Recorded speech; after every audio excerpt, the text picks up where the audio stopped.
If you understand others' perspectives, it's going to help you build something great. Welcome to the Game of Her Own podcast, a free resource for women who work in the sports and entertainment industry. Each week, we get real and talk about the things that hold us back and how we can overcome them and keep climbing to the top. And the top is however you define it. We talk about the highs, the lows, and everything in between. Consider this podcast your secret weapon. You will learn from the best in the business and be able to take immediate action with all the advice that you hear. I'm your host, Jahaan Blake, a leadership development coach and consultant. I've worked in sports for 20 years. 15 of those years were spent working for the Red Sox, Dodgers, and the Cubs. After 15 years of working in the front office, I took a leap of faith and I started my own business. Friends, as a Black woman in sports, I know that the industry can take a toll on your confidence and sometimes leave you feeling defeated. Join me each week so I can support you on your journey. I promise you, each week you will feel stronger and more confident than the week before. So let's get started with this week's episode. I don't want you to get overlooked for opportunities at work. I want you to be seen and heard. You know why? Because you deserve it. You work really fucking hard, and excuse my language, but I am in a mood today, especially after some of this research that I did and I've been reading about for the past couple of weeks. I know you work hard. I know how defeating it is to work your ass off only to get overlooked for opportunities. And the worst part is you don't have a clear answer as to why you were overlooked. One way to ensure that you are seen and heard at work is to be assertive. Now, I know that just sounds so easy. Oh, just be assertive. Thanks, Jahaan. I know why I didn't think of that. But the question is, why don't we do it? Why aren't we assertive at work? Why do I have clients who struggle with it? Why do I have friends that struggle with it? Why did I struggle with it in my career? And at times I still do. It ebbs and flows. Why am I reading this Harvard Business Review article about it? So I'm going to get into all of that. I'm going to talk about the why we don't. I'm going to talk why we should. And I'm going to give you 10 easy tips on how to measure your level of assertiveness at work. First things first, let's make sure we're aligned. Let's talk about what it means to be assertive. Let me tell you what it is not. It's not being aggressive. It's not being a yes woman or people pleasing. It's not trying to avoid confrontation to keep everything happy and be passive. Simply put, being assertive means expressing your opinions, being direct, honest, and standing up for yourself while respecting others. It's about making an impact. When your voice is steady, you know that feeling. When your voice is steady, clear, and you believe in what you are saying, and you don't have to shout. Your words carry weight because you're not even shouting. You're not yelling. You're not getting aggressive. You're talking in a calm voice. And your words stay in the room, stay with the people who heard them long after they've been spoken. Simply put, it is an art form of communication that balances respect for you and for others. So why aren't we always assertive? So I was doing some research because I love coming up with my own ideas why, right, and my opinions, but then I want to make sure it's backed up with fact. I want to make sure that I'm always going to give you my opinion, but I'm also going to sprinkle in a lot of research as well. And it backs me up. And I'm not going to lie, it's validating as well. I'm not going to lie, some of this research, when you hear it, you're going to understand why. It just pissed me off. It just makes you so angry. And I get it. We're dealing with this all the time as women in the workplace, and you'll understand more when I start to talk about it. One of the first reasons we're not assertive at work are the gender norms and stereotypes. Yes, here we are talking about that. I wonder what day if we'll stop talking about that because it changes. Until then, we're going to talk about it. What happens is often people see us, sometimes definitely, men, some men and some women, right? I'm not going to say everybody, but some men, some women see us as that women should be cooperative and submissive rather than assertive and competitive. Now, the problem is people have blind spots and they don't realize that they even have them. That's the hard part. They have these unconscious bias and they don't realize that they have it. And they don't realize why they're reacting negatively to you being assertive. So when that happens, and if you work for somebody who constantly is frustrated with your assertiveness, but can't really identify what's wrong, that's going to impact how you show up at work. That's going to make you change your behavior to a behavior that you don't want to, but it's less assertive, but your boss is happy and you're not even sure why. Another reason is backlash.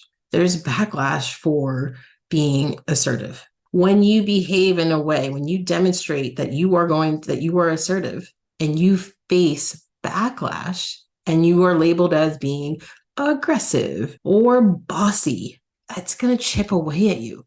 What if you constantly receive this feedback and it starts to take a toll on who you are and how you show up? So 2 reasons why women don't always show up as assertive is gender norms and the backlash that we face. This is one of the reasons why I constantly say interviews and references are a 2-way street.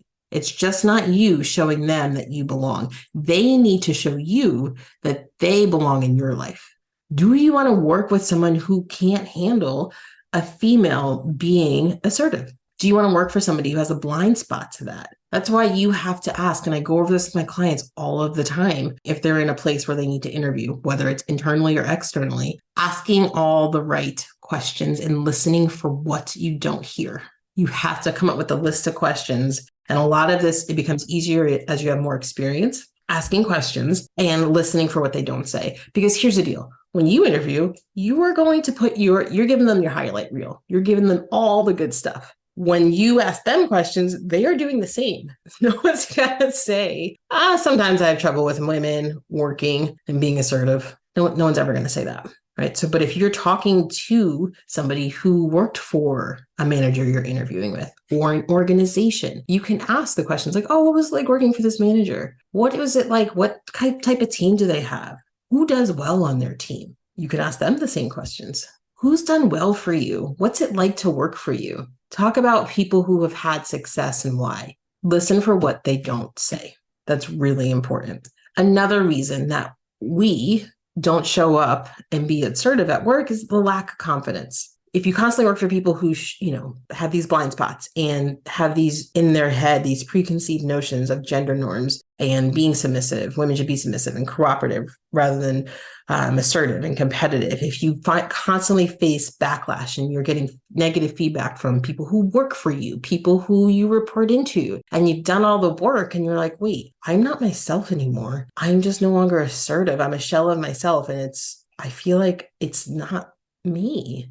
It's them, right? I've done the work, but this isn't right. This doesn't feel right. It's going to impact your confidence. And I was reading in a Harvard Business Review, and I'll link to this in the show notes. It talks about how when women fail to achieve career goals, leaders are prone to attribute it to a lack of self-confidence. And when women demonstrate high levels of confidence through behavior, so you make the change, right? You decide, okay, I hear that. I'm not confident. I'm not assertive. I'm going to change my behavior. So when you demonstrate that you can do that and you are assertive and you are extroverted, then they talk about how you're overdoing it, which is ironic because you don't know which way to be. Like, it's just like, I don't know what to do. Ooh, I have been there. It is one of the worst feelings because you feel so isolated, so alone, and you don't know what to do because you're getting conflicting information.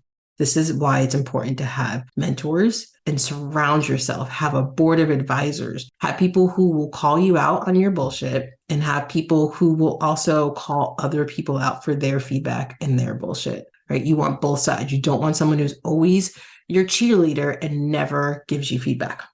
The last reason I will say that we don't show up and we're not assertive at work is imposter syndrome. We all know what imposter syndrome is. Everyone's had it. We've all been there. As someone said on my podcast today, we've all had it. If you haven't, you're lying. So when you have that feeling of inadequacy, despite being successful, it's hard to show up and be assertive when you don't believe in yourself. And those are things that you can go through. I think we have 200 episodes, close to 200 episodes at this date in October of 2023. There are so many episodes on how to deal with imposter syndrome, and almost every guest talks about it as well and how they overcame it. So we talked about the reasons why that we don't do it. We know it. Everyone felt it. We've all been there. Let's talk about the benefits of being assertive at work, and then I'll go into the tips. Okay, really quick. I think we all know the benefits, but I just want to level set, make sure we're on the same page. I'm going to run through these. Every single day, you got to show up as assertive. Every single day, you have to be consistent. And we're going to talk about how to measure that to make sure you are being consistent. But when you are consistent, when you show up and you are assertive, you have improved confidence. When you show up, you're showing up for yourself. And then it ends up being for your team, your organization, whatever. But when you show up for yourself and you do the thing, and you push through, you're going to have improved self-confidence. This is where opportunities come in. So you're going to start to get those opportunities. And if you don't, you're going to be assertive and figure out why you don't. And you're not going to take no or I don't know for an answer. That leads to increased compensation. It leads to leadership opportunities. When you're assertive and it is consistent and people see that, oh, wow, she's been dealing with some shit. There's been some, you got to deal with those leaders who just drive you mad and the entire organization, but you don't back down. You're assertive. That's going to help you get into a leadership position. You're going to start expressing your ideas, showing an initiative, but doing it consistently. Doing it once in a while is great, but when you do it consistently, that leads to leadership opportunities. You're going to feel that your stress comes down a little bit. It's going to reduce your stress and it's going to impact your personal life as well. Because if you are showing up and expressing who you are and doing you, as I like to say, when that happens, it reduces stress. You release something in you. You are yourself. You are showing up every day and doing you and being assertive and getting things done. Sometimes it works, sometimes it doesn't. At the end of the day, it's okay because you showed up as you and you did the thing. That's going to help reduce your stress. That's going to help you stop thinking about, oh, I should have said this. I should have did this. I wish I said this to my team, the person who works for me who was being a pain in the ass this week. The regret you have leads to stress. The regret that you have for not being assertive also impacts your personal life. And you think about those things. So if you're out on a date with your hubby or your wife or girlfriend, boyfriend, you get what I'm going at here. This is when you think about those things and you don't want those thoughts creeping in your head while you're trying to have a nice dinner or just relax, chilling in the backyard, just hanging out. Let's move into the good stuff. We're going to talk about 10 ways to measure your assertiveness at work. I always tell people, take what you need, leave the rest. Some of these you may do consistently and some you need to pick up. You know that, all right, if I was to give myself a red, yellow, or green, I'm a red for these. Maybe those you want to pick out, or maybe the ones that are yellow. So you can quickly get those to a green, the low hanging fruit. But evaluate, give yourself a self-evaluation as I go through these. If you're in a position to jot down a 1 through 5, 5 being the best, 1 being the least or the worst, whatever you want to say, or red, yellow, green, which is my go-to. Obviously green is top, red is the bottom, yellow is somewhere in between. All right, so let's jump into it, my friends. Number 1, frequency of participation. It's just like when you were in school. I know there's some places where you get graded on your participation is part of your grade. For me, that didn't happen, but I do feel like I hear and or see that now, and maybe I see it in the movies, whatever. Do you participate? Frequency of participation. Are you showing up to meetings and actively contributing? What are you saying? Are you raising your hand? Are you speaking up? And maybe you don't need to raise your hand, but if you show up all of the time and you are speaking and you are contributing and your contributions are it, hello, nice to see everybody and goodbye, right? There's something, what's the meat in the middle? That's something I struggled with, right? This isn't about me, this is about you. But if you struggle with always participating, the frequency of participation, you have to dig into the why. Ooh, I did some digging and I found out a lot about myself. You need to start doing some digging and figure out what it is that is holding you back from participating. Number 2 is initiative. So now you're participating and you are having conversations. Sometimes your participation can be a lot of questions so you can understand what's going on. But then you need to take the initiative to throw out new ideas and be confident in them and be okay with them being, maybe it's not a good idea. Every idea that you give out is not going to be great. If it was, you probably wouldn't be listening to this podcast, and I don't know what you'd be doing, but you'd be in a different world. You'd be in a different universe than all of us. Every idea that you throw out is not going to be good. So if you can get past that and have that mindset shift, then I'm going to try this one. And you don't need to qualify it when you say an idea or take initiative and come up with something new, a new project. You have to say, oh, this may or may not be a good idea. We all know that. Throw it out, put it out there, propose your new project, propose your new improvement, propose your new idea, and do it with confidence and listen to the feedback that you receive. Listen to the questions and have a conversation. Don't get on the defensive. Listen and ask a lot of questions, the feedback you're receiving. You'll come up with something even better. It's so great to build something with your entire team. Number three is a good segue here. Active listening. If you understand others' perspectives, it's going to help you build something great. And if you do that, people have a respect for you because you are listening to me. It's that mutual respect. You are coming up with your own ideas. You are actively participating in meetings, and you are actively listening to others and understanding their perspective, taking notes, asking questions, not giving excuses as to why that won't work or why my idea is better. You are simply trying to understand their perspective. That is being assertive. I've seen a lot of leaders do that. And I used to confuse that with, God, they're asking a lot of questions. Shouldn't they know the answers? No one has all the answers. But the reason they were in leadership positions is they understood others' perspectives throughout the entire organization. Didn't matter what level, they asked a lot of questions. Number 4, handling disagreements. Speaking up and saying and telling and voicing your opinion, especially when you disagree, is the right thing to do. You can ask a lot of questions, but then you could state your opinion.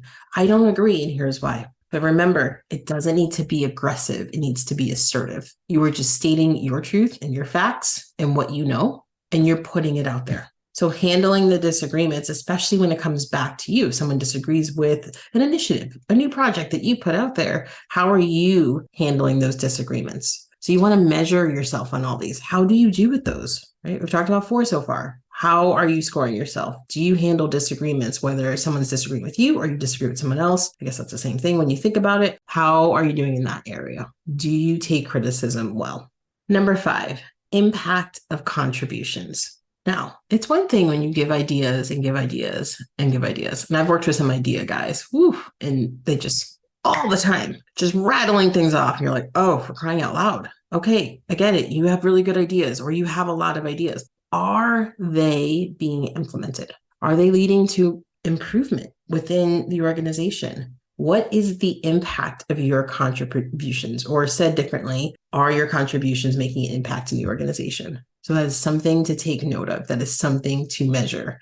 In 3 years, I've come up with 3 programs that have impacted, the ROI. I'm making stuff up here. It's impacted our service scores. It's impacted our renewal rate. Whatever the case may be, what impact are your contributions making?